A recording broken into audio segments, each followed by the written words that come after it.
ఏకాంగులను సంసారులుగా చేస్తాను అంటే ఒంటరిగా ఉన్న వాళ్ళందరూ జంటగా చేస్తానని కాదని అర్థం.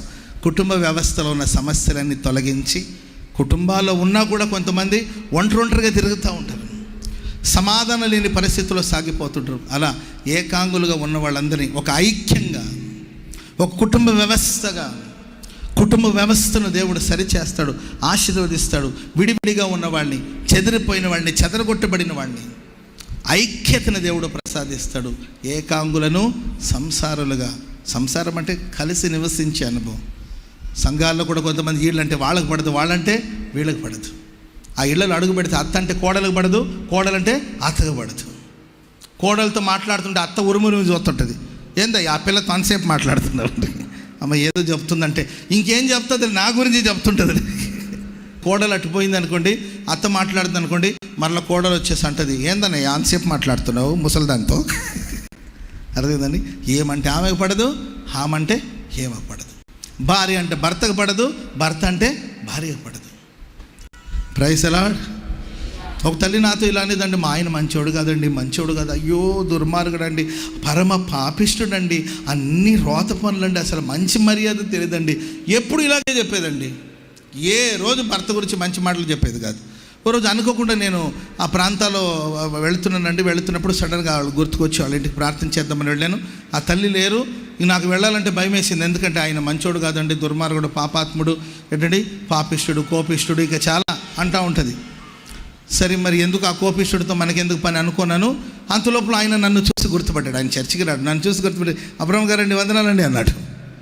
నేను ఆశ్చర్యపోయాను. ఆ వందనాలండి అయ్యగారు అన్నాను. మార్కెట్కి పోయిందిలేండి, వస్తుందిలే, రండి కూర్చోండి. Praise the Lord. కూర్చోండి సార్. నేను ఆశ్చర్యపోయాను అసలు. లేదులే అయ్యగారు నేను వెళ్తానండి, రండి అయ్యగారు వచ్చేస్తుందిలే, ఫోన్ చేస్తుంది, వచ్చేస్తుందిలేండి అని చెప్పి కూర్చోబెట్టి ఆయన సకల మర్యాద చేస్తుంటే నేనే ఆశ్చర్యపోయాను నేను. ఆ తర్వాత అరగంట తర్వాత ఆంటీ వచ్చింది. అరగంట తర్వాత వచ్చింది. ఆయన చాలా ప్రేమగా మాట్లాడుతున్నాడు, చాలా నిదానంగా, చాలా సౌమ్యంగా ఉన్నాడు. ఆ పెద్ద ఆయన చాలా చక్కగా మాట్లాడుతున్నాడు. చాలాసేపు మాట్లాడుకున్నాం మేము, మంచిగా మాట్లాడాడు, చాలా చక్కగా సంభాషించాడు. వింటుంటానని పాస్టర్ గారండి, నాకు రావాలని ఉంటుంది కానీ మా వాళ్ళు బంధువులు అంతా కొంచెం అబ్జెక్షన్ చేస్తుంటారు కాబట్టి వీడు కూడా మతం పుచ్చుకున్నాడు అంటారేమో అని చెప్పి ఆలోచిస్తున్నాను కానండి. నేను రాకపోయిన లైవ్లో మీ కార్యక్రమాలు చూస్తుంటానండి, బాగుంటుందండి, మీ ప్రార్థనలన్నీ, మీ ఆరాధనలన్నీ బాగుంటాయండి, మంచి మాటలు చెప్తున్నావయ్యా, యవనస్తులకి మంచిదేనయ్యా అని చాలా చక్కగా మాట్లాడుతున్నాడు. ఆ తర్వాత అరగంట తర్వాత ఆంటీ వచ్చింది. ఆంటీ వచ్చిన తర్వాత ఆమెకు అప్పటికి అర్థమైపోయి సీరియస్గా చూస్తుంది. ఏమ్మా ఎన్ని మాటలు చెప్పావు ఆయన గురించి, అంతా ఉత్తదే. Praise the lord. హల్లెలూయా. భార్య అంటే భర్తకు పడుతూ, భర్త అంటే భార్యకు పడదు. కొందరు ఇళ్ళకి వెళ్తే ఆమె లోపలికి వెళ్ళేదా కాముకుంటాడు ఆయన.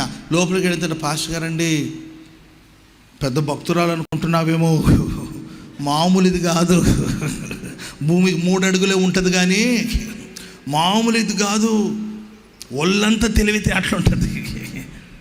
Praise the Lord. ఆమె రామగానే రామ్మాయి నీ గురించి చెప్తుంది. ప్రియమైన కుటుంబాలు ఐక్యత లేదు, సమాధానం లేదు. కొందరైతే తల్లిదండ్రుల మీదే ఫిర్యాదు చేస్తూ ఉంటారు, తల్లిదండ్రుల మీద ఫిర్యాదు చేస్తాం. ఒకరోజు నాతో ఇలా చెప్పాడు, అన్న మా అమ్మ మంచిది కాదు, మా అమ్మ మంచిది కాదు. అలా అనకూడదు తమ్ముడు అన్న నేను. అమ్మని ఎవరైనా అలా అంటారంటే, మీకు తెలియదు పాస్టర్ గారండి, మా అమ్మ మంచిది కాదు. మాకు చిన్నప్పుడు తెలియలేదు కానండి, మాకు తెలియలేదు కానీ మా అమ్మ గురించి, కానీ ఇప్పుడు తెలిసి అమ్మని చూస్తే నాకు అసహ్యం పడుతుంది. ఆమెతో మాట్లాడంటే నాకు కంపరం పడుతుంది. అసలు ఆమె ఎదురుగా వస్తుంటే నాకు వల్లంతా మండుతుంది. అసలు నాకు ఈ కొంపలు ఉండాలని అనిపించట్లేదు, నాకు వెళ్ళిపోవాలనిపిస్తుంది. ఏం చేయాలో నాకు అర్థం కావట్లేదు, చచ్చిపోవాలనిపిస్తుంది మా అమ్మ చేసిన కొన్ని పనులు విని అని అన్నప్పుడు నాకు తెలిసి కొంతవరకు ఆ కుటుంబం గురించి నాకు తెలిసి. అప్పుడు నేను అన్నాను, బాబు ఏం చదువుతున్నావు? ఇంజనీరింగ్ చదువుతున్నాడు. మీ నాన్న చనిపోయినప్పుడు నీ వయసు ఎంత? మీ నాన్న చనిపోయినప్పుడు నీ వయసు ఎంత? నా వయసు 7 సంవత్సరాలు ఉంటుందేమోనండి. మీ చెల్లి వయసు ఎంత? అప్పుడు మా పాపకి 3 సంవత్సరాలు ఉంటుందేమో. మీ తమ్ముడు వయసు ఎంత? అప్పుడు మీ తమ్ముడు వయసు ఎంత అండి? వాడు 1 ఇయర్ అనుకుంటాను, 1 సంవత్సరం అనుకుంటాను. మా నాన్న చచ్చిపోయినప్పుడు తమ్ముడికి 1 సంవత్సరం ఉంటుంది, పాపకి 3 సంవత్సరాలు ఉంటుంది, నాకు 7 సంవత్సరాలు ఉంటుంది. సడన్గా వాళ్ళ నాన్న చనిపోయాడు. 3 పిల్లలు.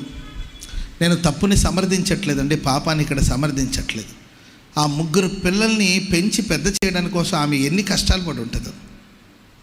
ఆమె చేసే తప్పులు మాత్రమే బాగా భూతద్దంలో పెట్టి చూస్తారు. ఇప్పుడు నీవు ఇంజనీరింగ్ చదువుతున్నావు, మరి ఇన్ని సంవత్సరాలు నేను ఎవరు చదివించారు?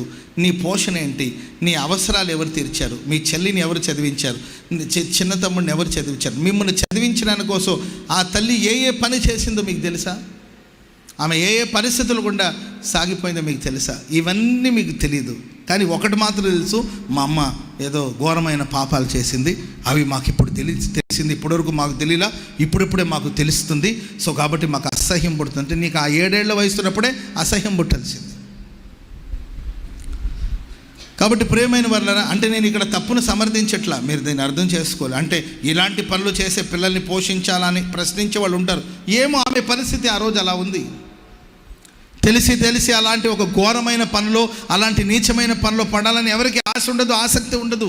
ఆమె స్థితి, ఆమె పరిస్థితి అలాంటి ఒక భయానకమైన పరిస్థితుల్లోనికి ఆమె పడిపోయేటట్లు, భయంకరమైన ఊబిలో చిక్కుకునేటట్లు ఆమె పరిస్థితి ఆమెను అలా నడిపించిందండి.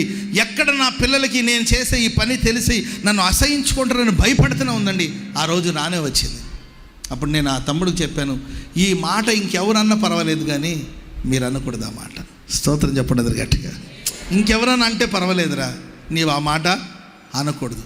సాధ్యమైతే కష్టపడి ఒక మంచి స్థాయికి వచ్చి మంచిగా సంపాదించి మీ అమ్మను ఆ రోత అనుభవం నుండి వెలుపటికి తీసుకురావాలి. మిమ్మల్ని గొప్పవాళ్ళని చేయడానికి ఆమె బురదలు బతికింది. మీరు ఆ బురదల నుండి ఇప్పుడు బయటికి తీసుకొచ్చే సమయం. కాబట్టి అన్యులు మాట్లాడినప్పుడు, ఎవరో బయట వాళ్ళు మాట్లాడినట్టు, ఎవరో బంధువులు మాట్లాడినట్టు నీవు మాట్లాడితే నీవు కొడుకుగా ఎలా పిలువబడతావు? కాబట్టి నీవు అప్పుడు నీకు తెలివి లేదు, అప్పుడు నీకు శక్తి కూడా లేదు. అప్పుడు అలా జరిగిపోయాయి. ఇప్పుడు నీకు తెలివి వచ్చింది, ఇప్పుడు నీకు శక్తి వచ్చింది, సంపాదించే నాలెడ్జ్ వచ్చింది. కాబట్టి సంపాదించు.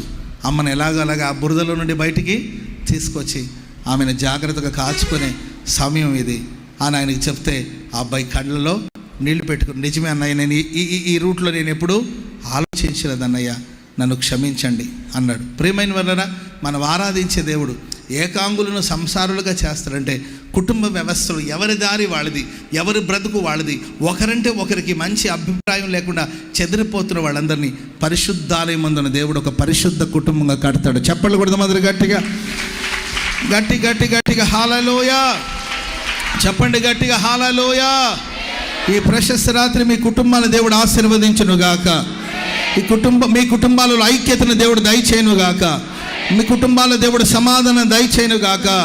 కుటుంబంలో ఒకరి మీద ఒకరికి మిక్కటమైన ప్రేమను దేవుడు అనుగ్రహించునుగాక. కుటుంబంలో ఒకరికంటే ఒకరు గనులను ఎంచుదురుగాక. మీ కుటుంబాలలో దైవాశీర్వాదం కుమ్మరించబడునుగాక. హల్లెలూయా.